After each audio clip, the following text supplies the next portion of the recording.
자, 12월 첫날이 되었습니다. 우리 지난 한 주간 또 하나님이 인도하시고 알게 모르게 보호하신 거 생각하면서 감사합니다라고 하는 마음으로 두 손을 한번 높이 들고 할렐루야로 한번 하나님께 영광을 돌리죠. 다 같이 시작. 할렐루야. 하나님 감사합니다. 다 같이 시작. 하나님 감사합니다. 네, 하나님 감사합니다. 오늘 말씀을 준비하면서요, 주제어를 하나 선정했는데, 완장이라고 하는 단어예요. 완장. 국어사전에 찾아보면 완장이라는 단어의 뜻은 자격이나 지위를 표시하는 것으로 팔에 뚫는 띠 같은 것은 이제 완장이라고 하죠. 완장. 최근에 소설책을 하나 읽었어요. 오래간만에 소설책을 읽었어요. 완장이라는 제목의 소설책입니다. 윤흥길이라고 하는 이제 소설가가 쓴 건데요. 이 책이 나오는 해가 83년도예요. 그러니까 지금서부터 30년 전에 나온 책이에요. 30년 전에 나온 책인데 지금까지도 간간히 잘 읽히고 있는 그런 책입니다. 소설책이에요. 소설책. 이 소설책의 주인공이 임종술이라고 하는 사람인데요. 임종술이라고 하는 사람이 이제 시골 마을에서 그냥 무의도식하는 사람이에요. 특별히 할 일 없이, 직업도 없이 그냥 무의도식하는 사람인데, 이제 체격은 좀 컸어요. 그 마을 위에 큰 저수지가 하나 있었어요. 저수지가 있었고, 사람들이 종종 그 저수지에서 이제 낚시를 했죠. 근데 그 저수지 주인이 그걸 싫어했어요. 감히 내 저수지에서 낚시들을 해? 이 고기도 아주 귀한 고기인데 자기가 풀어놓은 고기고 뭐 그런데 공짜로 다 가져가? 이것을 마땅치 않아가지고 저수지 감시원을 하나 뽑아야 되겠다라고 해서 이제 수소문해가지고 이 임종수리한테 감시원 자리를 주기로 했어요. 그래서 그냥 평상시에는 할 일 없이 동네에서 그냥 쥐 죽은 듯이 살고 있는 이 임종수리에게 저수지 관리원이라고 하는 직업이 생겼어요. 그랬더니 이 임종술이 그때부터 인생이 뒤바뀝니다. 자기 스스로 너무 뿌듯해가지고 완장을 하나 제작해서 찼어요. 감시라고 했다가 그 좀 수준이 낮은 것 같아서 감독이라고 했어요. 감독이라고 하는 완장을 딱 두르고서는 폼을 내고 다니기 시작을 합니다. 나의 허락 없이는 저수지에 얼씬도 못하게 늘 시키지도 않았는데 근무 시간 외에도 하루 종일 저수지에서 살면서 아무도 접근 못하게 하는 아주 철저한 일을 이제 하게 됩니다. 이 완장이 그에게는 권력이라고 생각을 했어요. 그래서 늘 완장을 차고 다녀요. 근무 때만이 아니라 늘 24시간 차고 다녀요. 시내 나갔어요. 시내 나가서 버스를 탔어요. 버스비를 내야 되잖아요. 근데 당시 이제 책에서는 30년 전 배경이기 때문에 이제 안내양이 있었어요. 버스 안내양이 버스비를 받죠. 딱 완장을 한번 가르치고 그냥 가요. 그냥 가면 버스 안내양도 운전수도 눈치만 슥 보고 그냥 안 받아. 이게 너무 멋있는 거야. 이게 통쾌한 거야. 이 완장의 능력이 여기에 있는 거야. 그래서 또 길거리 가다가도 그냥 하고 딱 폼 잡고 가면은 사람들이 길을 쫙 비켜줘요. 그래가지고 누군가가 선생님 하고 말을 걸어. 자기 인생에 누군가가 자기한테 선생님이라고 호칭한 걸 처음 들어본 거야. 다 요 완장 때문에 그런 거야. 평상시 짝사랑했던 여인이 한 명 있는데 이제 술집에서 근무하는 여인이야. 그 여인한테 이제 기도 못 폈는데 완장을 차고 당당하게 등장을 합니다. 등장해서 나하고 결혼합시다. 뭐 이렇게 해요.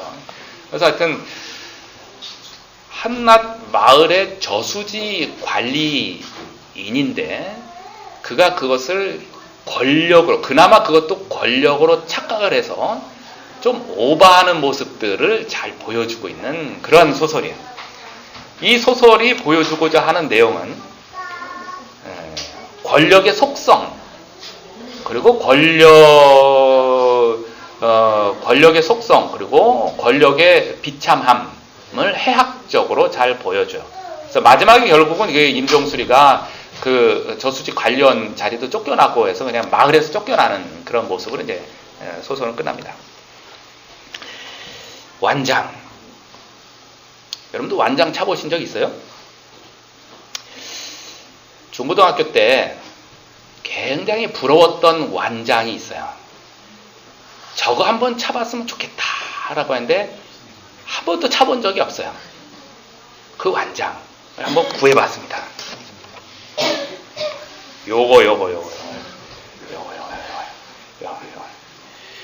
요거를 한번 딱 차고 앞으로 딱 보이게 하고 딱 이렇게 해서 교문 앞에 서서 모자 콕 눌러쓰고 너 딱 하면 옵니다. 쏙 자라섭니다. 모자 그게 뭐야? 옷 뭐야? 이리 와. 바달바달 떨면서 오죠. 요거. 고등학교 때 우리 반에 덩치 좀 있는 애가 나하고 친한 애가 요거 한번 찬 적이 있어요. 얘가 교문에 서면은 그나마 내가 좀 기들피면서 이렇게 다 들어가는 거죠. 근데 같은 학년이라도 다른 반 애가 요거 차면 괜히 떨리는 거예요. 이제 복장 다 갖췄음에도 불구하고 이제 떨리면서 가는 거죠. 그래서 행여나 딱 부르면은 야 나도 3학년이야 뭐 이런 거 괜히 뭐 했는데 요거 완장 요거. 여러분 한번 쳐보세요. 완장. 주번도 있고 당번도 있는데 제가 이걸로 골랐어요. 선도부로. 이거 한번 꼭 차보고 싶었어. 차본 적은 없어요.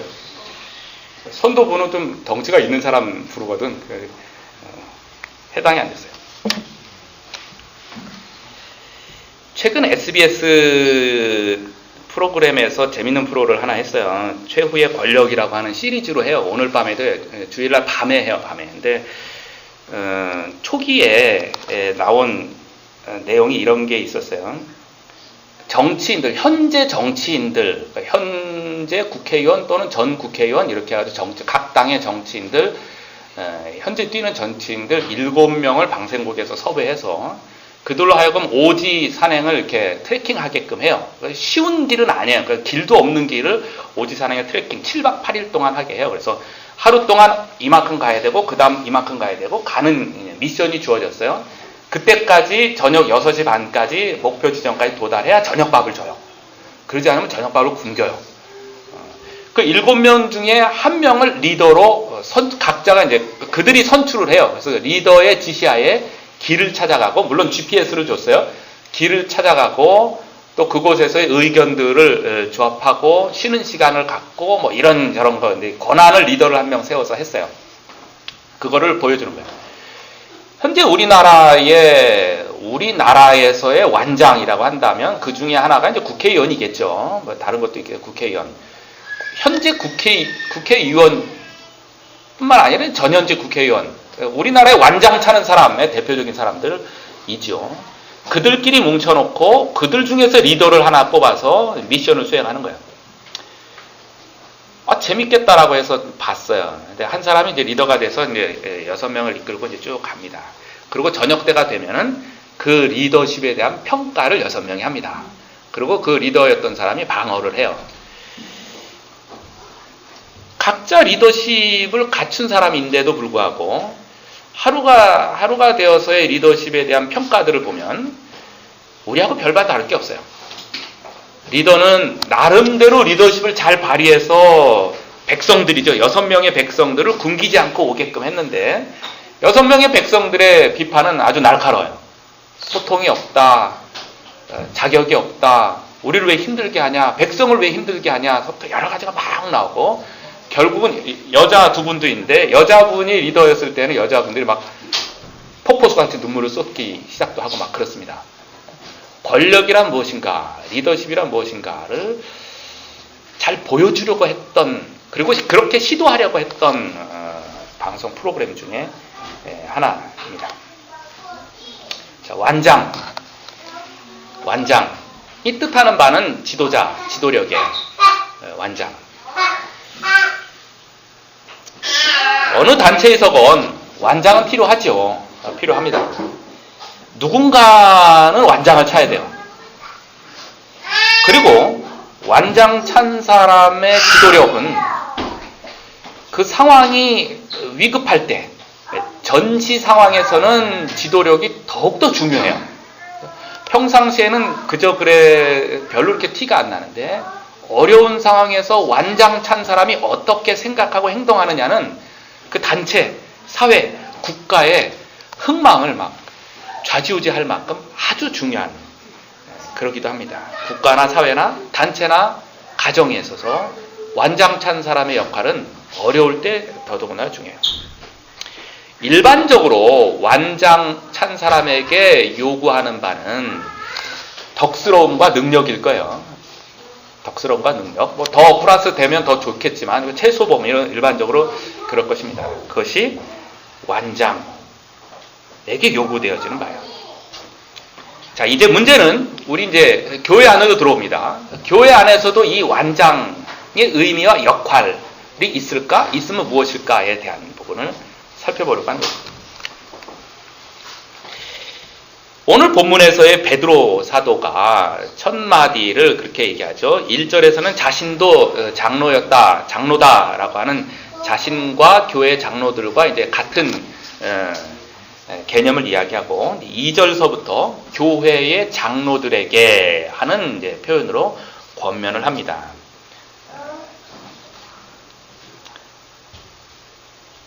(1절에) 보면 너희 중에 장로들에게 권하노니 나는 함께 장로된 자요 그리스도의 고난의 증인이요 나타낼 영광에 참여한 자다.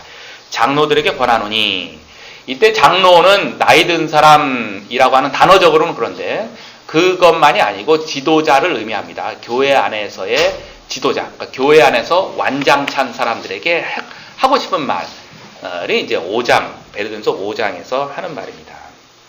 지도자들에게 하고자 있는 얘기예요.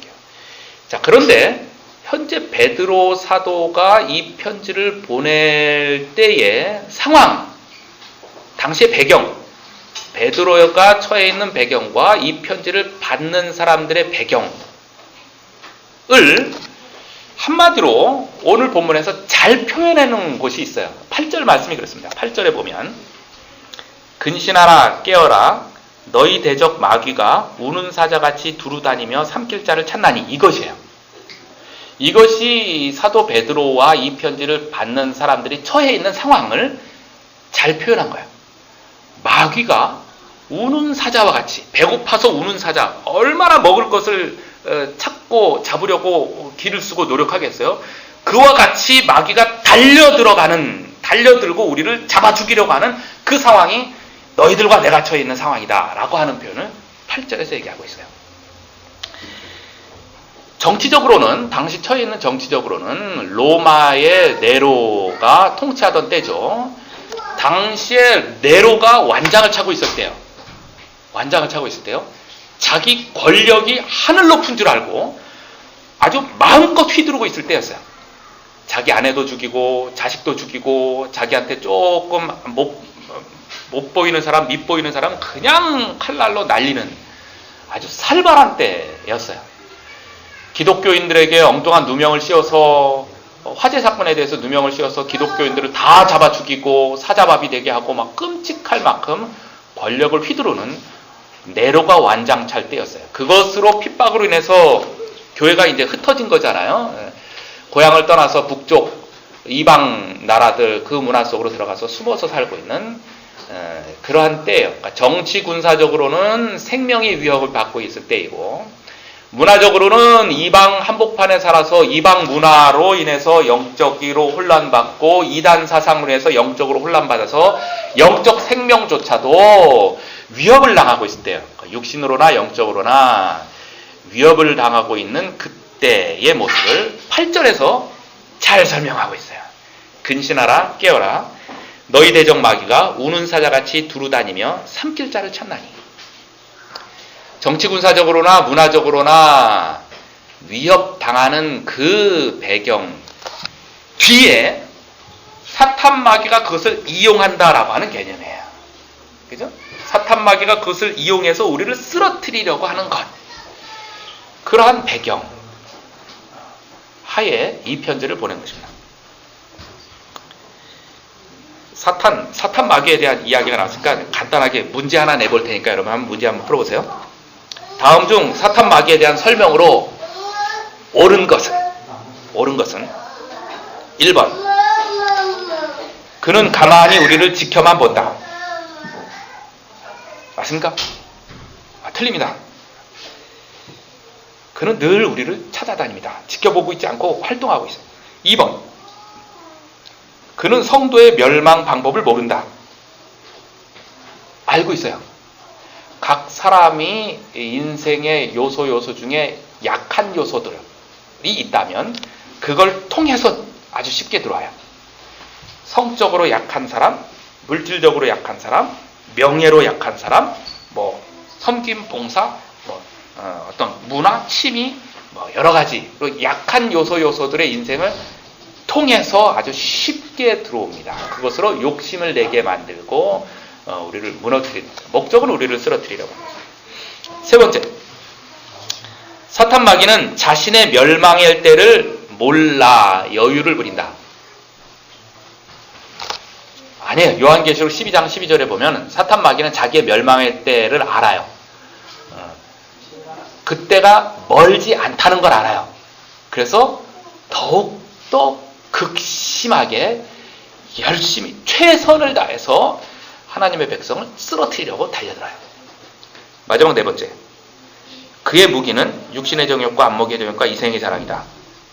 아유, 맞죠? 요한일서에 나오는 말씀입니다. 요한일서 2장 16절에 그가 사용하는 무기는 육신의 정욕과 안목의 정욕과 이생의 자랑이죠. 육신의 정욕과 성적인 것이죠. 안목의 정욕과 이생의 자랑, 자기 명예에 대한 것, 또 물질에 대한 것, 이런 것들을 통해서 무기를 사용합니다.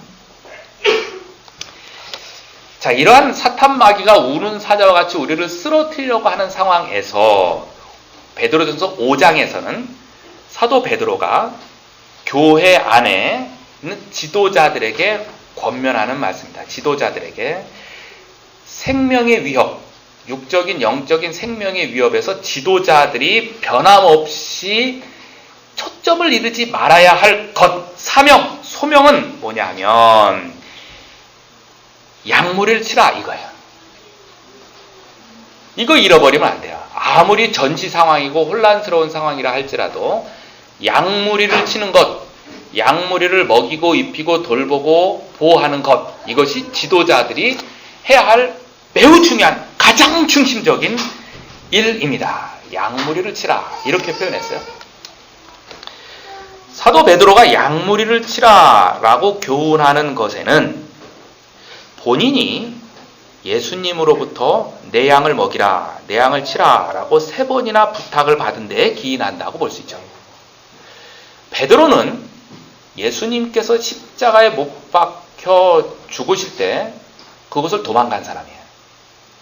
예수님을 부인했어요. 나는 저 사람 모릅니다 하고 부인했던 사람이에요. 그런 그에게 부활하신 예수님께서 찾아오셔서 베드로야 라고 불렀죠. 베드로 바들바들 떨었어요. 내가 죽어도 하나님이 나를 죽여도 그 죄값을 감당하지 못할 만큼 죄인인데 예수님께서는 베드로를 부르셔서 내 양을 먹이라, 내 양을 치라고 3번이나 부탁을 했어요. 소명을 받은 거죠. 이 소명으로 인해서 베드로의 인생이 180도 바뀝니다. 죄인으로 살고 그저 그렇게, 또는 그가 그전에 갖고 있었던 어부의 직업으로만 그렇게 살았던 살 수밖에 없는 그를 예수님이 부르셔서 그로 하여금 사람을 낚는 어부가 되게끔 아주 극진적으로 인생을 바꿔주셨어요. 양을 먹이고 치라라고 하는 것이 그의 마음판에 파바바박 새겼어요. 그는 평생을 통해서 그 일에 자신의 인생을 바쳤어요. 그러한 그가 이제 고난을 받고 있는 교회를 향하여서 또 지도자들에게 하고자 하는 권면에 첫 번째로 떠올리는 것이 양무리를 치라라고 하는 것은 자연스러운 일이에요. 그도 그렇게 살았고 교회도 당연히 그래야 된다라고 하는 부분이에요. 교회는 그래야 돼요. 우리 교회, 아니 모든 교회의 초점, 달려가야 될 방향은 양무리를 치는 거예요. 교회의 개념을 건물이라고 생각하면은 온 교회 교인들이 건물 짓다가 죽는 거고, 교회를 사람이라고 생각하면 온 교회 교인이 사람을 세우다가 죽는 거예요. 어떤 게 맞을까요? 정답은 두 번째. 성경이 그렇게 말하고 있어요. 그러니까 교회라고 하는 단어의 정의는 사람, 예수 믿는 사람들의 무리이죠. 그러니까 교회가 교회다워야 되는 것은 예수 믿는 사람이 많아지고 든든해지고 영광 돌리는 데 있는 거예요. 그것을 말하고 있는 것이죠. 교회 안에는 내 마음에 드는 사람도 있고 마음에 들지 않는 사람도 있어요. 그것을 다 포함해서 특히 지도자들에게 주는 것은 마음에 들던 마음에 들지 않던 어떻게 하라고요? 양무리를 치라. 먹이고 입히고 섬기고 돕고 보호하고. 그것이 지도자들에게 지금 주는 있는 말씀이죠. 이때쯤 해가지고 이제 질문 하나 드려보겠습니다. 나는 지도자인가 지도를 받는 자인가? 에 대한 질문에 여러분들은 어떻게 대답하시겠습니까? 사회에서, 가정에서, 교회에서, 또는 내가 있는 어느 속한 무리에서 나는 지도자인가 지도를 받는 자인가? 원하든 원하지 않든 언젠가는 또 지도자가 되어야 되겠죠. 또 그렇게 요구받아질 것입니다. 그런 지도자들에게 사도 베드로가 교회의 지도자는 이렇게 해야 한다라고 우리에게 몇 가지 교훈을 주고 있어요. 어려운 교훈이 아니에요. 다 아는 교훈이고 쉬운데 환난 중에 지금 전지 상황 중에 이것을 잃어버리지 말으라 라고 지금 이야기를 하고 있는 거예요. 양무리를 치되 이렇게 쳐야 한다라고 하는 거죠. 첫 번째 2절 말씀을 보시면 2절 너희 중에 있는 하나님의 양무리를 치되 억지로 하지 말고 하나님의 뜻을 따라 자원함으로 하며 여기에까지 억지로 하지 말고 자원함으로 하라 라고 하는 거예요. 교회 안에도 완장이 있을까요? 네, 있어요. 완장, 집사의 완장, 권사, 장로, 목사, 또 어느 위원회 위원장, 뭐 여전도의 회장, 남전도의 회장, 무슨 구역장, 무슨 장 다 완장. 이 완장의 개념을 성경대로 따르지 않으면 우리는 쉽게 소설에서 말하고 있는 이 완장의 개념으로 이해를 해버려요. 그래서 이것도 권력이라고 생각을 하는 거예요. 그래서 그 권력을 누리려고 해요.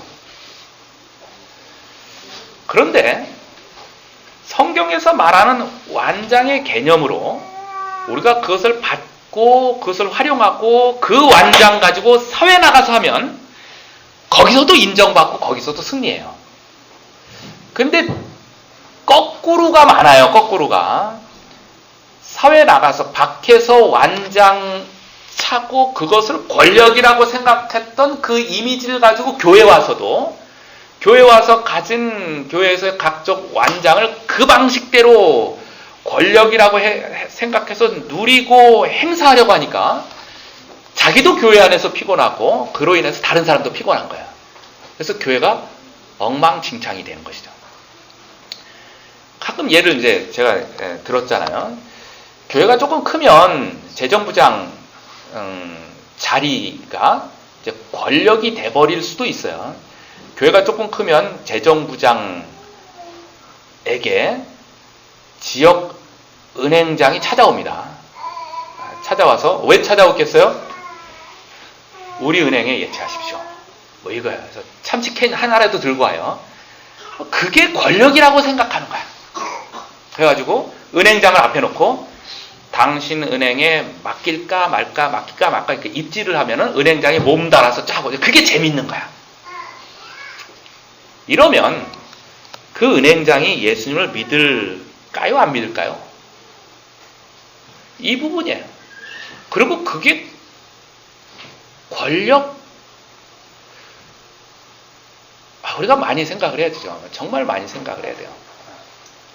그런 부분에 있어서 오늘 2절 말씀에서 하고 있는 내용을 한번 깊이 생각했으면 좋겠어요. 교회 안에서 집사, 장로, 권사, 목사, 회장, 구역장 등등등 이러한 완장은 필요한 거예요. 완장을 억지로 하지 말으라 라고 했어요. 억지로나 강요함으로나 체면 때문에 하지 마라. 억지로 강요, 체면 때문에 했던 나의 어떤 역할들은 하나님 편에서 봤을 때는 그것은 아무 의미가 없어요. 나쁜 건 아니겠죠. 완장 차가지고 교회 안에서 섬기려고는 했겠죠. 그러나 체면 때문에 억지로 했던 그것은 우리끼리에서는 그나마 뭐 했으니까 좀 도움이 될런지는 몰라도 하나님 편에서는 그건 아무런 유익이 없어요. 정말로 아무런 유익이 없어요. 그리고 결국 시간이 지나서 교회도 유익이 없어요. 억지로 하는 행동은 사실 정말 아무런 유익이 없어요. 그냥 제로예요, 제로. 악한 행동은 아니겠지만 그냥 아무런 의미 없는 것이에요. 그렇게 하지 말아라라는 게. 어떻게 하라고요? 자원함으로. 행여나 지금 현재 내가 완장을 찾다고 한다면 그것을 억지로 했거나 체면 때문에 했다 할지라도 지금서부터라도 그것을 자원함으로 책임감 있게 섬김으로 그렇게 바꿔야 된다라는 것이 2절의 말씀이에요. 무엇을 목적으로? 양무리를 치는 목적으로. 여기에 다 걸려 있어요. 완장 차서 해야 하는 역할들이 뭐예요? 결국은 다 양무리를 치는 것. 여기에 다.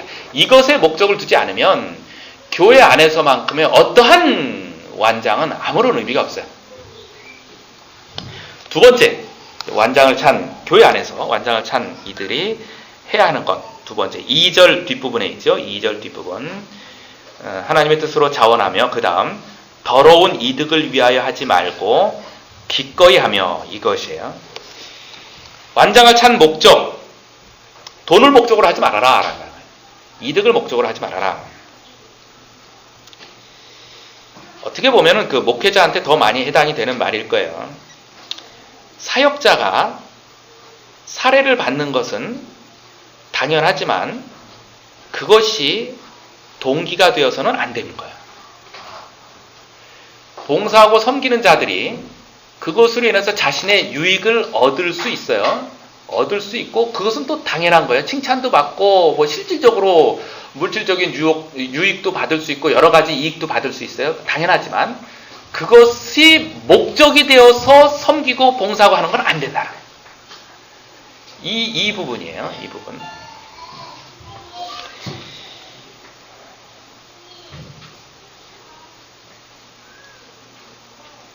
우리가 무엇인가를 일을 할 때 교회 안에서, 물론 교회 밖에서도 마찬가지예요. 교회 안에서 일을 할 때 이 일을 하도록 동기부여를 하는 가장 좋은 방법은 당신한테 유익이 있습니다. 이거야. 당신한테 유익이 있으니까 이걸 하십시오 하면 동기부여가 제일 잘 되긴 해요. 근데 늘 우리의 고민은 이런 데 있죠. 나의 유익과 하나님의 유익 있는데 나의 유익을 구하는 것이 잘못된 건 아니에요. 나의 유익을 구하는 것이 악한 건 아니에요. 문제는 뭐냐면 나의 유익보다 먼저 하나님의 유익을 구할 줄 아느냐. 이 개념이 기독교의 개념이에요. 이거예요. 이거.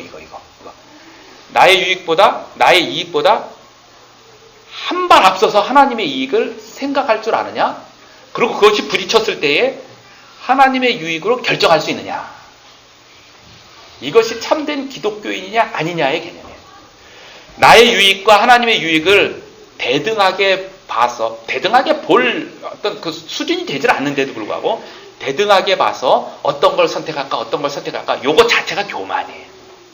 요거 자체가. 나의 유익을 구하세요. 나의 유익이 되게끔 하는 것이죠. 그런데 먼저 하나님의 유익을 생각하는 것, 이것이 참신함. 그리고 이러한 패턴에 훈련받은 사람이 직장 생활할 때에 나의 유익과 회사의 유익 중에서 회사의 유익을 먼저 요만큼 생각할 줄 아는 사람이 결국은 회사에서도 승리해요. 근데 거꾸로 밖에서 나의 유익과 회사 유익에서 늘 나의 유익을 먼저 생각하고 추구했던 사람이 교회 와서도 그 일을 하는 거예요. 교회 와서도 하나님의 유익과 나의 유익에서 나의 유익을 먼저 생각하고 하나님의 유익도 해요. 근데 늘 먼저가 나의 유익이야. 이분이 스스로 이게 교회이기 때문에 스스로 자기가 갈등을 일으켜요. 신앙적으로 굉장히 갈등을 일으키고 성장이 안 돼요. 그리고 그로 말미암아 주변도 힘들게 만들어요. 결국은 그래요. 그래서 목적이 나의 유익과 하나님의 유익에 있어서 먼저 무엇을 할 것이냐에 대한 뭐예요? 먼저 가정 안에서, 교회 안에서, 일터에서 무엇인가를 생각할 때 먼저 무엇을, 무엇인가 결정할 때 먼저 무엇을, 무엇인가 실행할 때 먼저 하나님께 하나님의 유익을 구하느냐에 대한 부분이에요. 그걸 해서 뭘 하게요? 약물을 치기 위해서. 이거예요. 약물을 치기 위해서 먼저 하나님의 유익을 따지는 것이죠. 그것이 두 번째 지도자들에게 주는 교훈의 말씀입니다. 세 번째 3절 말씀, 3절에 보면 맡은 자들에게 주장하는 자세를 하지 말고 약물의 본이 되라. 지도력의 굉장히 핵심을 이야기하는 거죠. 지도력의 핵심은 본을 보이는 것이에요. 당시에 이제 팔레스타인 문화에서 교육을 할 때의 교육의 핵심은 본을 보이는 거예요. 본을 보이는 거. 우리나라의 과거서부터 우리나라도 교육, 가르침에 대한 핵심은 스승이 본을 보이는 거였어요. 그래서 이 부분에 대해서는 우리가 아주 그냥 여과 없이 그냥 잘 이해가 돼요. 이해가 되죠. 그것이 이제 서양 문화가 조금 가미가 되면서 교육의 핵심이 강연을 잘하는 것, 뭐 이렇게 돼버리는 경우가 좀 더 많이 들어가는 거예요. 강연을 잘하고 들었다 놨다 하는 거, 웃기고 울리고 막 이러고 강연 자체를 잘하는 것이죠. 근데 그분이 자기가 그렇게 강연한 대로 사는지에 대해서는 점검도 잘 안 될 뿐만 아니라 별로 관심이 없고 또 잘 살지 못해도 뭐 목회자가 여기서 어마어마한 메시지를 전했는데 자기는 그렇게 살지 않아요. 자기는 살지 않고 돈에 욕심을 갖고 뭐 다른 내 욕심을 갖고 그렇게 살아요. 그래도 그것에 대해서는 억지로라도 그걸 잊어버려요. 보지 않으려고 노력을 해요. 그냥 이것만 바라보려고 하는 어떤 그런 거죠. 그것이 성경에서 말하는 어떤 가르침의 본은 아니에요. 가르침의 핵심은 본을 보이는 것. 굉장히 어려워요. 굉장히 어려워요. 본을 보이는 것. 어떤 면에서 본을 보여야 됩니까? 예배 드리는 것, 기도하는 것, 말씀 묵상하는 것, 헌금하는 것, 봉사하는 것, 섬기는 것 등등등등등등. 그래서 본을 보이는 것. 이게 지도자 역할이에요. 이걸 통해서 뭘 하게요? 양무리를 치려고. 자기가 본을 보여야 양무리를 칠 수 있는 거예요. 본을 보여야 한다라고 하는 그런 것이죠. 이 세 가지가 사도 베드로가 환난 중에 있는 어려운 상황 중에 있는 교회를 향하여서 특별히 지도자, 5장에서는 지도자들에게 이렇게 해야 한다. 모르지 않은 건데 환난 중에서도 이렇게 해야 한다라고 하는 것을 다시 권면하고 있는 것입니다.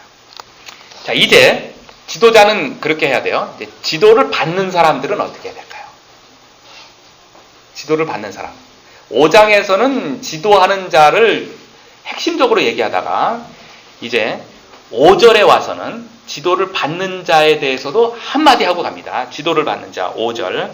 젊은 자들아 이와 같이 장로들에게 순종하고 다 서로 겸손으로 허리를 동이라. 하나님은 교만한 자를 대적하시되 겸손한 자들에게 은혜를 주시나. 젊은 자들아 뭐예요? 상대적으로 지도를 받는 자를 말하는 거예요. 지도를 받는 자들아 어떻게 하라고요? 지도자 장로들에게 순종하라. 순종하라. 뭐 이게 뭐 다 아는 얘기예요. 어렵지 않아요. 근데 이때 순종하라라고 하는 말은 뭐냐면 지금 전시 중에 생명의 위협을 받고 있는 중이에요. 이때의 지도를 받는 자들이 해야 할 가장 중요한 것은 지도자들에게 무조건 순종하라 이거야. 거의 종처럼 순종하라 라고 하는 것이고 그 뒷말 순종하라. 다 서로 겸손으로 허리를 동이라. 이건 뭐예요? 군인들이 오늘날로 하면 완전 무장하는 거 있죠. 군복 입고 하는 것처럼 겸손함으로 군복을 입듯이 허리를 동이듯이 이런 표현이에요. 겸손함으로 순종함으로의 군복을 입는 것처럼 군복을 입고 지도자를 따르라 이런 개념이에요. 이때만큼은 이런 환난 중이기 때문에 이때만큼은 새로운 아이디어나 개혁하자고 하는 것이나 변화를 줍시다라고 하는 것보다 순종하는 게 맞다라고 하는 것이 지금 베드로의 권면이에요. 지도자는 이렇게 해야 합니다라고 하고, 지금 전시 상황 중에서의 지도를 받고 따르는 자들은 순종해야 합니다. 여러분, 이때만큼은 무조건 순종해야 합니다. 따르십시오라고 하는 게 지금 사도 베드로의 권면이죠. 자, 우리는 이런 모양의 완장을 차고 있거나 또 앞으로 완장을 찰 겁니다. 또 완장을 차지 않았을 때에는 우리는 그 지도자를 따르는 자들입니다. 이럴 때 우리는 하나님, 굳이 이러한 성경 말씀대로가 아니더라도 내가 나름대로 잘하면 되지 않겠습니까? 내가 잘 해볼게요. 그거 너무 힘들고 귀찮기도 해요. 내가 나한테 완장이 있다면 완장 찬 사람으로서 내가 이렇게 해보겠습니다. 또 내가 따르는 사람이라면은 너무 그렇게 종처럼 그렇게 순종하고 그런 것보다는 그냥 알아서 잘 해볼게요. 라고 생각할 수도 있어요. 근데 그런 거에 대해서 사도 베드로는 그렇게 하지 말고 이렇게 하라고 그냥 교과서적으로 쫙 얘기를 하고 있어요. 이때 우리가 질문 하나를 해볼 수가 있겠죠. 하나님을 향해서. 하나님, 왜 굳이 그렇게 해야 합니까?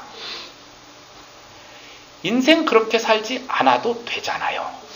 그냥 적당히 잘 살고 나름대로 신앙생활 해도 되잖아요.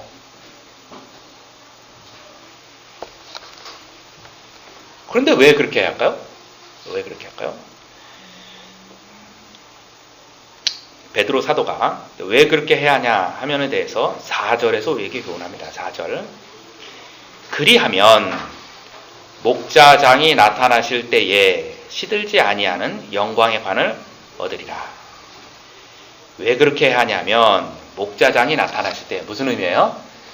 예수님이 다시 오실 때. 그죠? 그때가 오늘이 될런지 내일이 될런지 몰라요. 그러나 아무튼 멀지는 않았다는 거예요. 목자장이 다시 나타나실 때 시들지 아니하는 영광의 관을 주실 것이다. 다른 관들은 이렇게 면류관이죠. 다른 면류관들은 다 시들어요. 없어져요. 시들지 않고 영원히 같이 가는 영광의 면류관을 받게 될 것이다. 이것 때문이에요. 제가 묵상을 해봤어요. 하나님, 제가 이렇게 주님 바라보면서 쭉 살아야 하는 이유가 뭡니까? 하나님, 그냥 내 마음대로, 내 나름대로 내가 잘하는 방식으로 해도 되지 않겠습니까? 근데 그것조차도 아니고 주님의 방법대로 늘 그렇게 살아야 하는 이유가 무엇입니까? 시들지 않은 영광의 관을 주신다고요? 그게 뭡니까? 금은보화를 줘요? 주께서 다시 오시는 날 금은보화를 받은데 그게 무슨 의미가 있어요? 그럼 뭘 줘요? 그래서 생각한 것이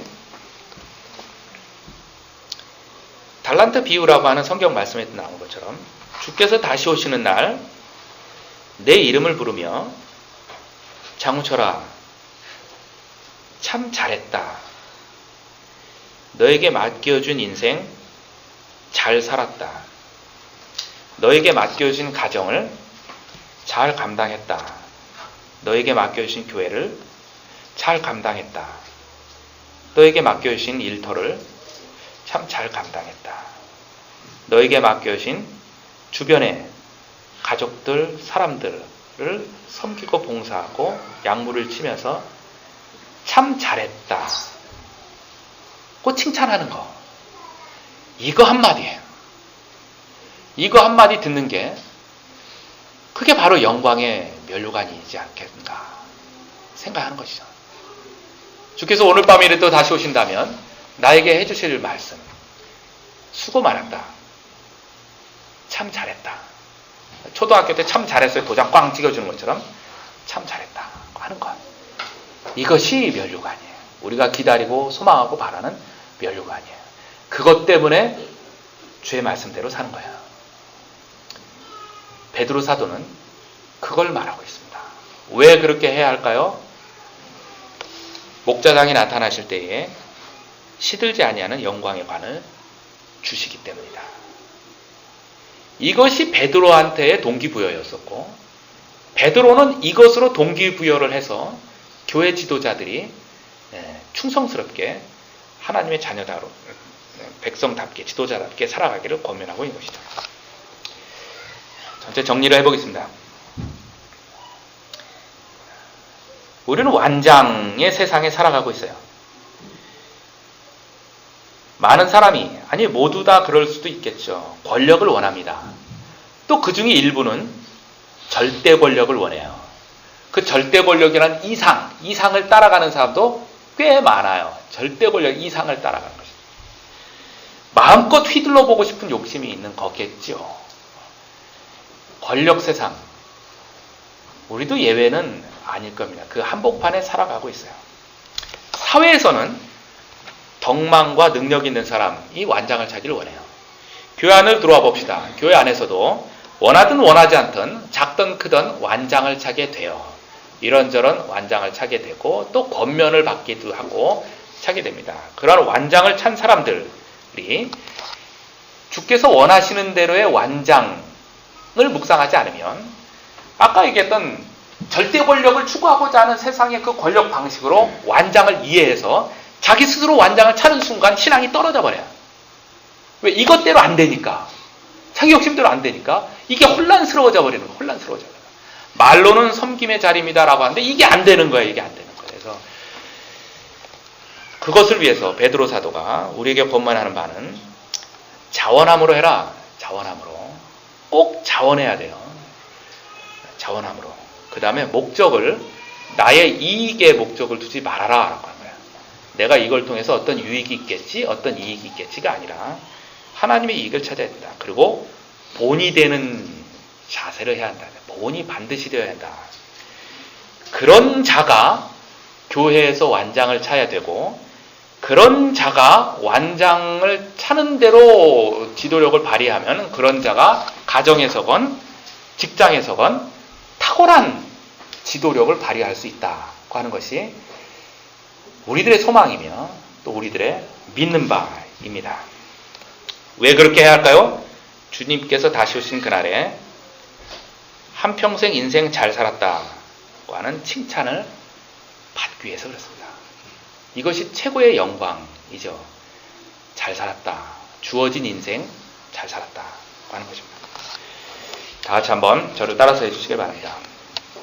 자원하는 마음으로 봉사하겠습니다. 다시 시작. 자원하는 마음으로 봉사하겠습니다. 하나님의 이익을 우선으로 섬기겠습니다. 시작. 하나님의 이익을 우선으로 섬기겠습니다. 회사에서 본이 되겠습니다. 시작. 회사에서 본이 되겠습니다. 가정에서 본이 되겠습니다. 시작. 가정에서 본이 되겠습니다. 교회에서 본이 되겠습니다. 시작. 교회에서 본이 되겠습니다. 잘했다는 하나님의 칭찬을 받겠습니다. 시작. 잘했다는 하나님의 칭찬을 받겠습니다.